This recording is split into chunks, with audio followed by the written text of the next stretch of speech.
If you were trapped in Manhattan with a terrifying monster ready to kill you at any second, what would you do? I'm going to break down the mistakes made, what you should do, and how to beat the alien monster in Cloverfield. This group of friends are about to find out that a gigantic beast is headed to New York City. Staying at his girlfriend Beth's place in the middle of Manhattan with a camcorder, Robert here looks around at pictures of Beth's family before walking into the girl's room and waking her up. Later, Robert plays around with his girlfriend and Beth reveals that she's never been to Coney Island. He insists that they go ASAP while Beth takes the camera, asking what else he wants to do today. 1 month later, Rob's brother Jason is walking through New York City with his girlfriend Lily as he messes around with the camcorder settings, trying to figure out how the device works. At a store, he questions why she was insisting he bring the camera, and the woman reveals she wants him to film testimonials from the guests they're inviting to his brother's going away party. Later that day, Jason walks over to his buddy Hudson. He asks the man to help him walk around the party and film it for him instead. The man is hesitant to agree, but Jason mentions that a girl he likes will be at the party, convincing the man to take his job. He turns the camera around to Jason, who wishes his brother luck in Japan, saying that he loves him and asking to cut the recording.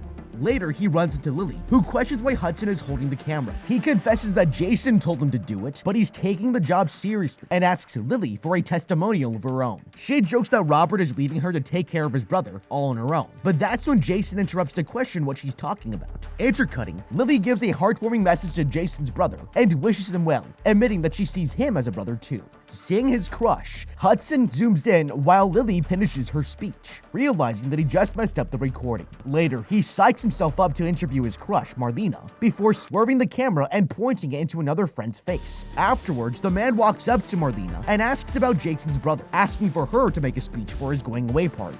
He insists the girl say something, but she refuses to give him an answer. That's when he walks behind the bar to force a confession out of her. She gives in and wishes the man good luck in his future, realizing that they've only met a few times blackout drunk. Marlena asks Hudson to hand over a business card before she has to leave on a retreat with her company. Hudson tries to strike up a conversation, but the girl walks off to get food, completely ignoring his advances.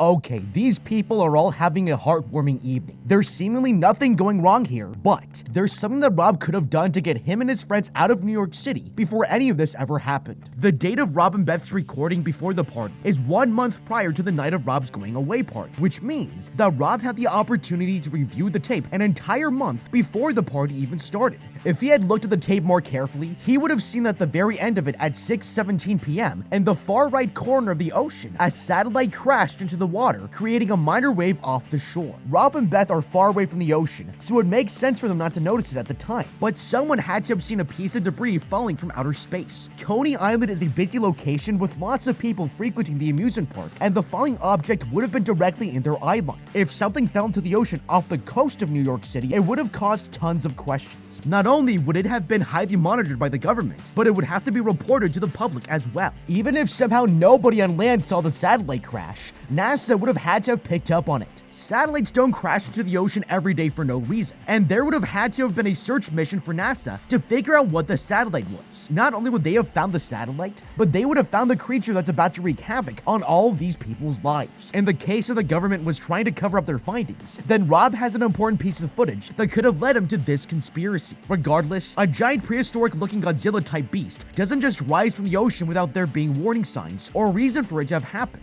And if Rob had paid attention to the weird satellite, then they would have known something terrible was coming.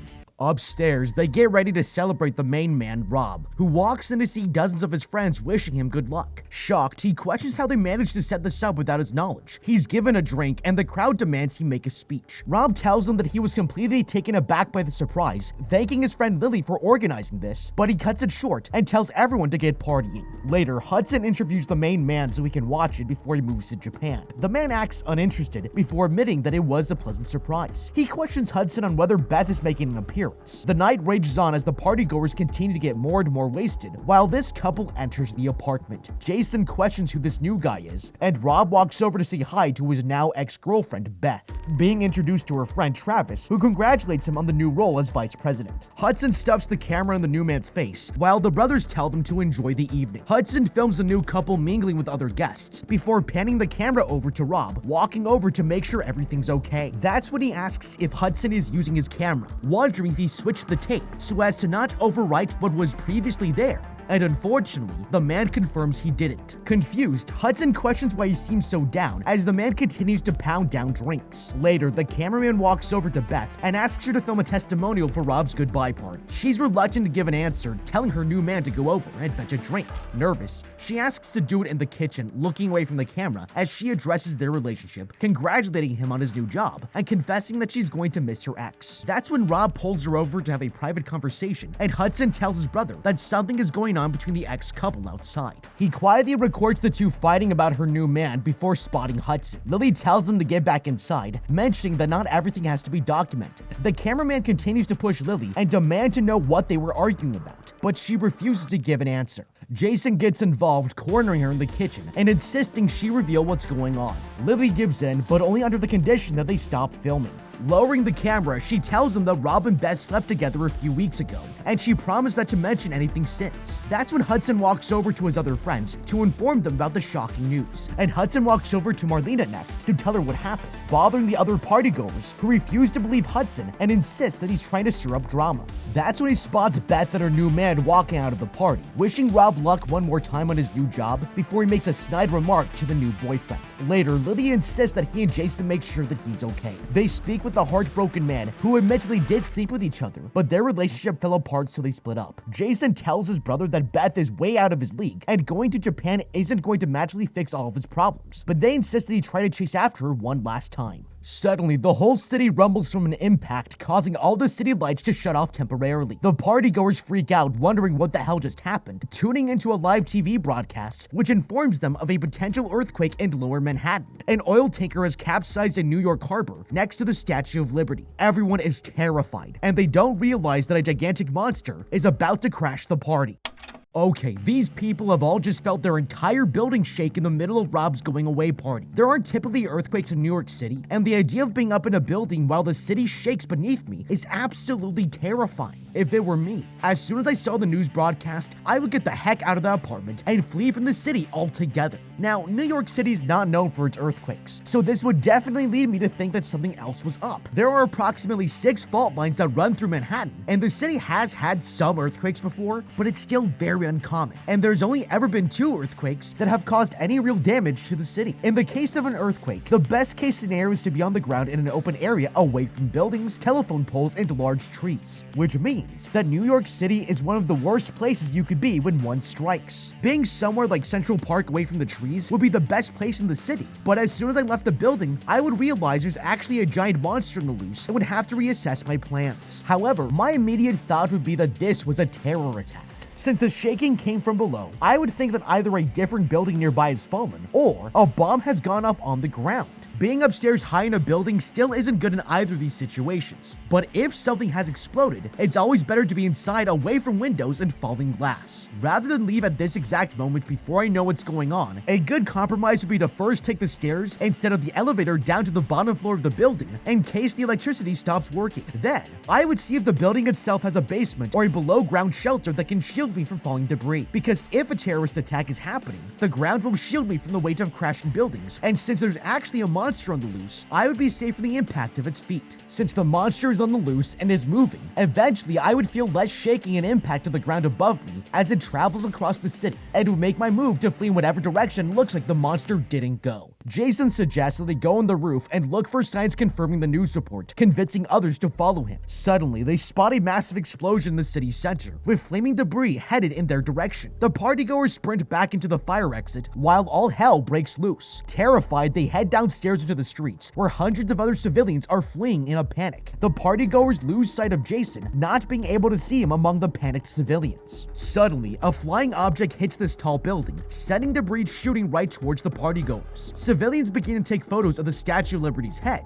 while Jason reunites with his girlfriend. Suddenly, they spot a glimpse of a live creature from in between the high-rise buildings. Another building in the distance falls down, causing debris and clouds of dust to spread in their direction. The crowd runs for their lives and heads indoors to shield themselves from the danger. The smog quickly blocks any sight of the outside world as the lights are shut off completely. They notice people caught in the dust cloud and the lights turn back on, when suddenly the windows break open and a mist of smoke enters the store. The group begs them not to leave, but reluctantly follows him and sees what's happening outside. Fire and debris have covered the streets of Manhattan, leaving it almost unrecognizable. Hudson looks back to see the partygoers arguing over what happened. The cameraman overhears people discussing a strange monster, and Jason demands to see the recording. Hudson tells the crowd of people that he has footage, and they watch it together, spotting a glimpse of the creature. Jason tries to reason with the group of panicked civilians, insisting that all they can do is leave Manhattan and look for safety. The cameraman points to Lily, who questions what's coming next. Shocked from the incident, Marlena here mentions that the creature was eating people before they head off in a group to somewhere safer. They continue across Brooklyn Bridge as police direct them across, informing them of what to do once they reach the next borough. Hudson points the camera at Rob here, who's talking to his ex-girlfriend Beth on the phone, insisting that she calm down and describe her location. Hudson then swivels the camera around to see a mix of panicked civilians, helicopters, and chaos on the bridge. He zooms in on Jason hanging from the light pole and asks the man why they stopped moving. Suddenly, a giant tail smashes the bridge in half, right where Jason was. Lily freaks out, seeing her boyfriend disappear, and the cameraman runs away, watching as the bridge behind him falls to pieces. Making it into Brooklyn, Marlena here stops Lily, who is devastated that her boyfriend is dead. Hudson walks over to Rob here, apologizing for his loss, while pointing the camera to a group of thieves raiding a convenience store. Angling the camera back to Rob, he sees the man in complete disbelief of what's happening. Hudson tries to get his attention and watches as he pulls out a phone, telling the others that his battery's dead. Suddenly, he runs off and Hudson chases the man down into the store. He points the camera towards a TV showing the New York Bridge collapsed and this mysterious creature causing absolute chaos in lower Manhattan. That's when he notices military vehicles passing by outside, demanding that the civilians clear the area immediately. The cameraman looks back at Rob to see him scouring the shelves before noticing these shoplifters staring blankly at the news. They watch as an alien-like creature destroys the streets of Manhattan, but then they notice small objects falling from above and quickly realize that these are actually living creatures that begin attacking everyone around them. Okay, there's a monster on the loose, and these people have come to face with it now. It's destroying everything in its path, and nobody knows what to do. New York City is full of people, and there's a giant Godzilla-like creature destroying buildings left, right, and center. A bridge is just as vulnerable to the creature's attacks, and taking people out of the city above ground is bound to be a disaster if the monster shows up. Even if the monster doesn't get the New Yorkers, panic could create a stampede, causing people to die while fleeing. The military should have taken everyone underground and funneled them out of the city through the subway systems. The New York City subway system runs all the way up and down Manhattan, Queens, and into Brooklyn, which means that everyone can get far away from the monster without ever having to go above ground. Right now, the monster is in downtown Manhattan, and by bringing people down into the subways, they could help walk them out to the outer boroughs, where more military aid can take them as far away from the city as possible. The military is trying to contain the monster, and by bringing everyone underground, they can use bombs and missiles to take it down, while not suffering civilian casualties. One of the problems with going into the underground is the threat of smaller monsters that are falling off the larger monster, crawling down into the subway, and getting the New Yorkers. But if the military has some soldiers down in the subways, with the civilians leading the way, with their assault rifles, then they'll be able to effectively clear a path for everyone to walk. The monster has destroyed buildings, but it hasn't broken down into the underground yet, so it might be strong, but not strong enough to break down into the pavement. By hiding people out of sight, it will stay focused on the military forces that are attacking it, giving Rob and the other New Yorkers the opportunity to escape. It's unknown how smart the monster actually is, but based on the fact that its attacks are mostly carried out through brute force, it doesn't seem particularly strategic, and Rob and his friends might be able to get away just by outsmarting it. The girls run over to Rob and demand they leave the store right now, but he's too busy taking a phone call. Rob tells him to quiet down for a second, receiving a distressing voicemail from his ex that an apartment wall fell on her and she can't move. He decides to head for his ex's apartment in Midtown to rescue her, knowing that the monster is right there. He tells the others to follow the military, while he insists that his mind isn't going to be changed. That's when Lily here volunteers to tag along, but Marlene tries to stop them, mentioning that the girl could already be dead. They walk through the deserted streets when suddenly the monster's leg appears from behind the building and a missile is sent flying overhead. The group runs away from the military's gunfire as Hudson films the soldiers running towards the monster while his friends hide in a staircase. In the tunnel, Rob looks around for a place to go, suggesting they cross to another platform and check the streets from there. Hudson insists there's no point, while the man continues to think of a way to reach Beth's house. Later, they wait around and Rob here receives a call from his mom. Picking up the call, he pretends they're currently being evacuated, but tells her that Jason is dead. Later, Hudson and Marlena notice the others doing something in the corner. They walk over to check out what's going on, and Rob here shows them the train line of New York Metro, revealing there's a direct route through the tracks which leads to Beth's apartment. Noticing the lights flicker on and off, they decide to walk the pitch-black tunnels to find their missing friend. They spot rats running through the dark, heading in a single direction. Rob suggests that they could be running away from something, and the group decides to get out once they reach the next station. That's when they hear a disturbing sound coming from behind. Keeping quiet, Rob helps the cameraman turn on the night vision when suddenly they spot these terrifying spider-like creatures hanging from above and run for their lives.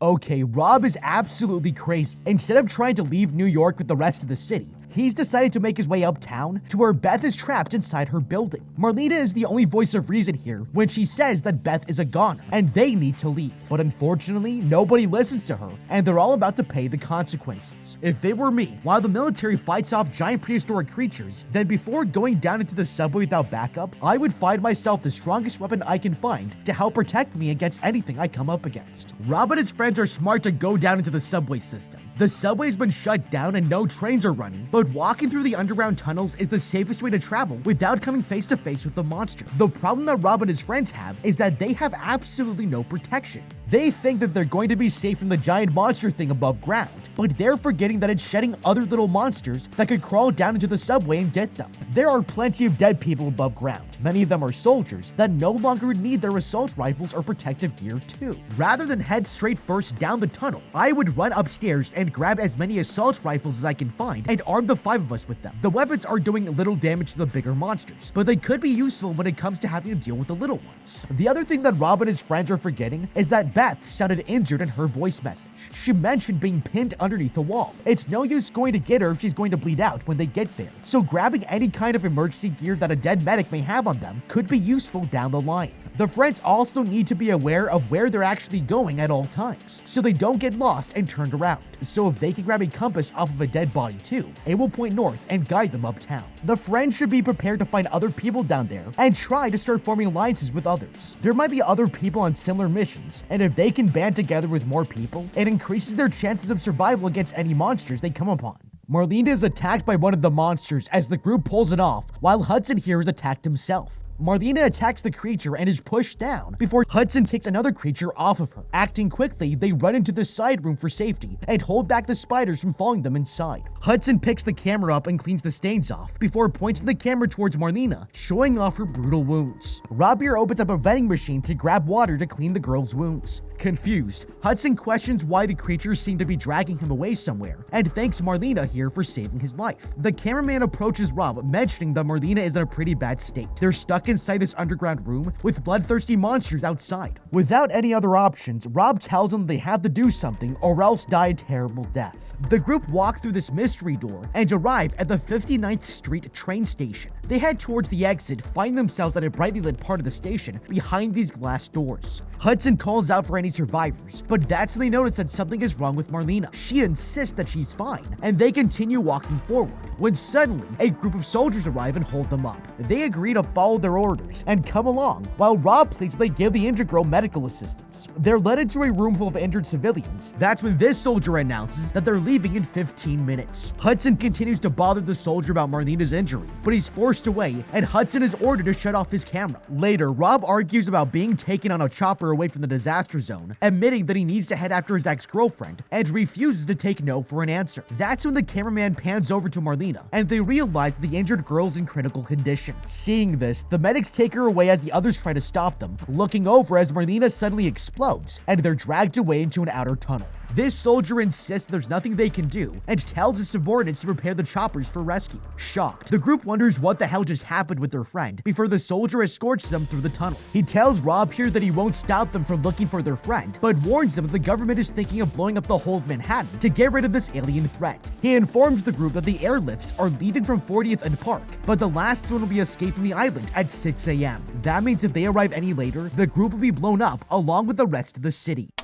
Okay, Rob here is really risking it all for the sake of love. He has the perfect opportunity to get the heck out of there with these military guys, and he's blowing it to find his ex-girlfriend. They're being completely stupid here by not going with the military, but if Rob still insists that he go out in search of Beth, he should at least ask for some protective gear and weapons. These men are all trained members of the armed forces and are being absolutely annihilated by these things. Rob and his friends are ready to charge back out into the unknown without anything to face the danger, and they don't have any kind of training that has prepared them for this moment. Sure, some of these military guys have still taken some serious damage, but they've just seen what's happened to Marlena and should do everything in their power to prevent an avoidable bite, if possible. If Marlena had more than just her shirt to protect her, then the monster bite may not have broken through her skin and caused her critical damage. The friends have also arrived in the general vicinity of Beth's apartment, so they aren't planning to go back underground anytime soon. That means that they should try to find ways to spend as little time outside in the open as possible. Using a car isn't a possibility because the roads are a mess and too difficult to maneuver in a large vehicle. But if they find a motorcycle or bike, they can use it to zip from street to street in no time at all. Before Rob and his friends leave, they should also try to coordinate the time that they're on the way to Beth's at a moment when the military is engaging in an attack on the monster farther away from where they are. Right now, they have this guy here willing to help them, and by fully understanding what their next plan of action is, the friends can time out where they should be and when to avoid the monster as much as possible. It's best to do this while the military is attacking the monster, so it will be too busy fighting them off to escape and make its way down similar roads to Rob and his friends. The soldier directs them to 58th Street, and the group follows his direction, while they discuss what went wrong with Marlena. Rob here walks over telling them they need to go now and find Beth. Walking over to her apartment's location, they find the entire building crumpled over. Rob mentions that she lives on the 39th floor, and suggests they head inside to see what they can do. They rush into the apartment, with Rob here finding that all the elevators have stopped operating. Walking up the fire exit, they make it to the upper floors of the apartment, hearing a beeping alarm go off, and realizing they've nearly reached the top. Rob checks the 57th floor and estimates that there are only 2 more floors left, continuing until they find themselves at the roof. Rob insists that they keep going and helps Silly climb down to the other building. Hudson turns the camera over to himself, telling the viewers that if the camera turns off, he's dead before stepping forward.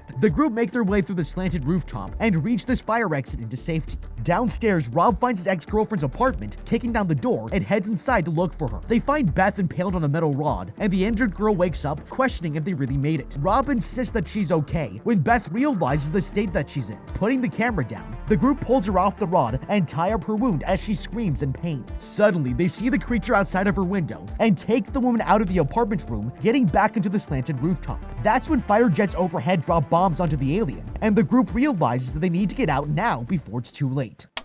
Okay, the monster is right outside their window, and there's no way to avoid having to leave this building and run like hell. Beth is severely injured, and the military is going to blow this whole place off the map by 6 a.m. Rob and his friends need to get to the helicopters ASAP, or else they're going down with the entire city. But problem number 1 is not getting killed by the creature while they make their way to the helicopter. Which is why, if it were me, I would create a distraction to draw the creature away from me while I run from this building. The creature seems to be responsive to attacks and recognizes when humans are around and goes to seek them out in order to kill them. This building here is on its last leg, and if I can convince the creature that something or someone is in this building once I'm far enough away from it, then it will draw the creature to the building while I make my last mad dash across the city. Rob and his friends are trying to get in and out of this building as quickly as possible, so they aren't testing to see if the light and the water in the apartment are working. Before I left the apartment building, I would turn all the apartment faucets on full blast. That way, all of the tubs, showers, and sinks will eventually overflow into the apartment. Rob and his friends still have to walk 57 floors back down to the road, so this will give the room plenty of time to fill up with water as they make their way down the stairs. The top of this building is hanging on by a thread. Rob and his friends even walk around very carefully to make sure they don't throw their weight around out of fear of it crumbling beneath them. The weight of excess water in the room and it running down through the floors should just cause enough damage to finally make this thing crumble. The hope is that the crumbling building will then collapse on itself, drawing the monster towards it, while my friends and I arrive at the helicopter pad and fly off into the sunset. This is super dangerous because the building could collapse while they are still near it, but making the transition from one building to another quickly is crucial. It would have been helpful if the friends had driven over to the building in bikes or motorcycles to again ease the travel between one location and another. They run inside to the other building, but that's when a spider-like creature drops from the ceiling. Rob manages to stop him with an axe, and they make it downstairs to the lobby, running through the streets as all hell breaks loose. They spot the monster's leg and head down the street, where rescue helicopters have been waiting. Rushing over to safety, the soldiers take Lily into the vehicle to be evacuated from the city, and inform the others that they need to wait for the next chopper as she's taken away. The group head towards a second rescue chopper, and they're warned that the army will begin a bombing run on the creature flying above the city. Hudson watches the monster wreak havoc on Manhattan. That's when he spots a fighter jet drop bombs into the monster, and watches as it seems to go down in a cloud of smoke. Suddenly, it jumps towards their helicopter, sending the vehicle crashing down while they fear for their lives. Waking up from the crash, the survivors realize Rob is in critical condition, and they pull him out of the helicopter as he screams in pain. As they're about to head for cover, Hudson runs back to grab the camera and doesn't notice the gigantic creature until it's right above him. He freezes up while it looks at him directly in the face, lunging towards the man and sending his camera flying. Hudson is bitten in half, and there's nothing the friends can do to save him. The survivors run towards Central Park for cover and hide under this bridge. Rob and Beth realize that practically all of their friends are dead, and there's a terrifying monster still outside. Rob points the camera to himself, announcing the time is 6:42 a.m. on May 23rd, informing anyone who discovers the camera that an alien-like creature attacked the city exactly 7 hours ago. He points the camera over to Beth and asks her to say something. Panicked, Beth says that she has no idea what's going on when suddenly a bomb hits the bridge and covers them in rubble. They confess their love to each other before the footage cuts out. In the end, Beth and Rob learned a valuable lesson. Always be the first one on the helicopter. But what do you think? How would you beat Cloverfield? Let me know with a comment down below. Thank you so much for watching. Leave a like and subscribe. Check out the How to Be playlist for more videos like this. And don't forget that from now on, we'll be uploading on Wednesdays and Saturdays. Until next time, have a damn good day.